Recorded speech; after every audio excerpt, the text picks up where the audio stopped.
So today we're doing experiment 30, which is the EDTA titration. And EDTA is a substance that stands for ethylene diamine tetraacetic acid. It's something that's used often to find out calcium content in solutions. And so today's purpose is we're going to actually figure out how hard our water is here. Water hardness is actually measured by the amount of calcium and magnesium in the water sample. But before we can do that, we actually have to go ahead and make sure we standardize the EDTA first. So we're going to actually go ahead and make a solution with a known amount of calcium in it, titrate that 3 times so that we can find the exact molarity of our EDTA. Now the EDTA is supposed to be about 0.01, but it might not be exact, and that's what we have to figure out. In addition, this standardization titration allows us to figure out the color change we expect to see, because unfortunately this color change goes from a wine red to a sky blue. And if you know anything about colors, when you go from red to blue, you go through purple. So sometimes it's very difficult to determine, am I at blue or purple? But as long as you're consistent in your titrations, it's usually not a problem. Once we have it standardized, then we can go ahead and take a hard water sample and titrate it 3 more times to figure out how much calcium is actually in there.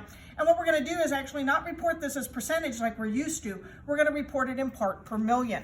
And if you remember, to do part per million, it's no different than what we've been doing. We're going to take our part this time times a million, which is 10 to the 6. Normally you take your amounts and you multiply by 100. So you'll take your grams of calcium over the grams of solution times 10 to the 6 now. And so it's not a difficult calculation. So in this particular titration though, the HY3 minus is actually how we write EDTA. We don't want to write the whole formula. It reacts with the calcium in a 1-to-1 molar ratio. So once you know the molarity of either the calcium solution or the EDTA, you can figure out the moles of the other one and then do molarity of each. There's some real common mistakes in the calculation that I'll talk about when we do the experiment, and hopefully you won't fall into.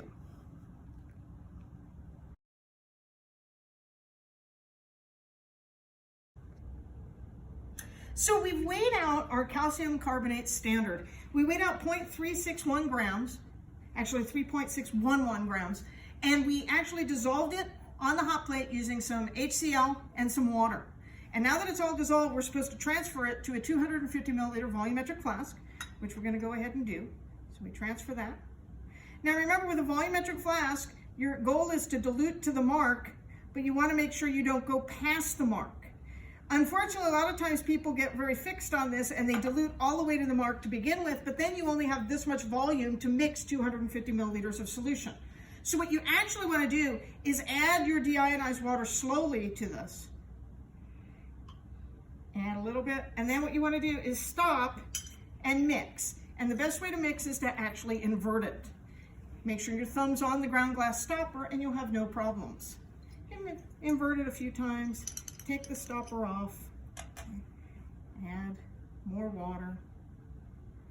Being very conscious of where the mark is on this volumetric flask. Okay. And also be very careful when you do this. You don't want to bang it into the table. People do that sometimes also.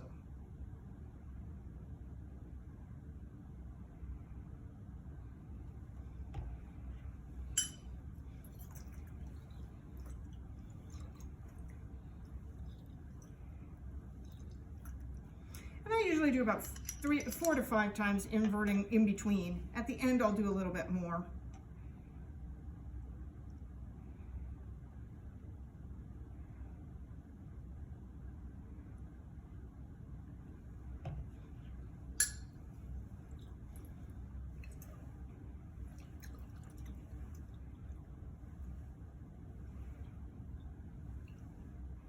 So notice I'm getting very close to the end. So what I'm going to do is I'm going to put on the top back to my water bottle, which will allow me to add the water slower.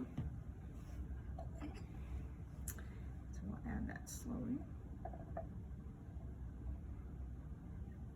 Now as you start getting in the neck, it goes really fast.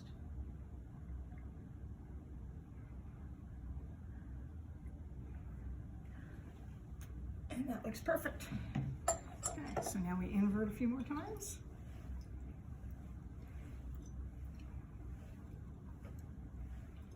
And now that we have our standard solution, we're going to pipette from this, but the problem is you're not going to be able to pipette well out of this. So you always want to transfer it to another beaker. So we'll end up transferring it before we use it. Before we do that, we have to do one other step, and that is we have to titrate a blank.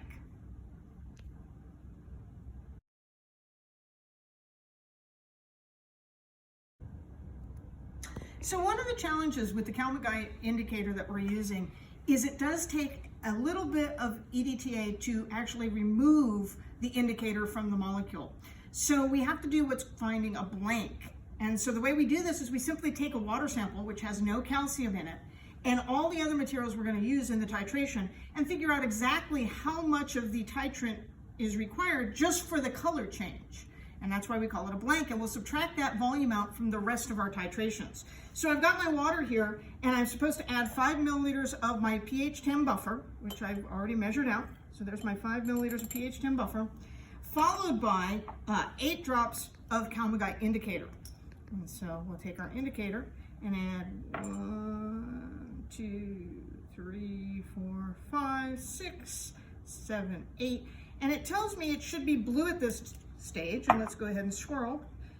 And it is, it's a little bit purple. They said if it's not really a good color, you can add a couple more drops. So we'll add just a couple more to make it a little bit bluer. Okay, that'll make it easier for us to see.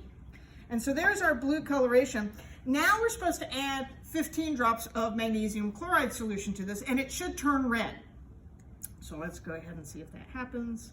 2, 3, 4, 5, 6, 7, 8, 9, 10, 11, 12, 13, 14, 15. That's close. Okay, it was probably a little bit more, but that's okay. It's not critical. But notice how it's this nice red coloration. Okay, so now at this stage, what I'm supposed to do is I am supposed to go ahead and add this until it turns to my blue color again. Okay, so I'm reading my burette. My burette's initially at 0.00. I'm a little short, so I'll double check.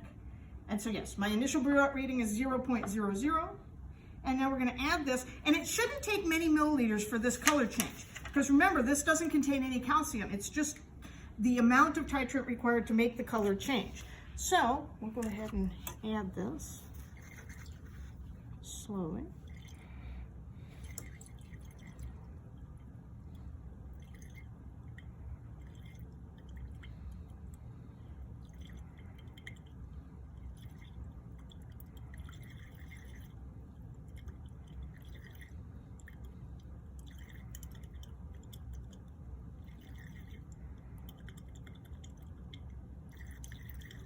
There we go.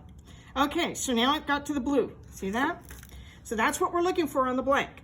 And when we look at the final reading, take my goggles off to read this, I am at 5.71.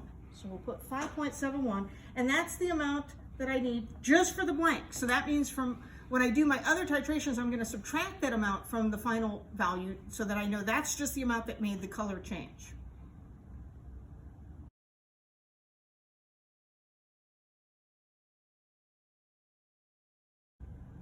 So I ran the other 2 trials of the blank, and in trial 2, my initial volume of EDTA was 0.00 milliliters, and the final volume for the blank was 5.52 milliliters.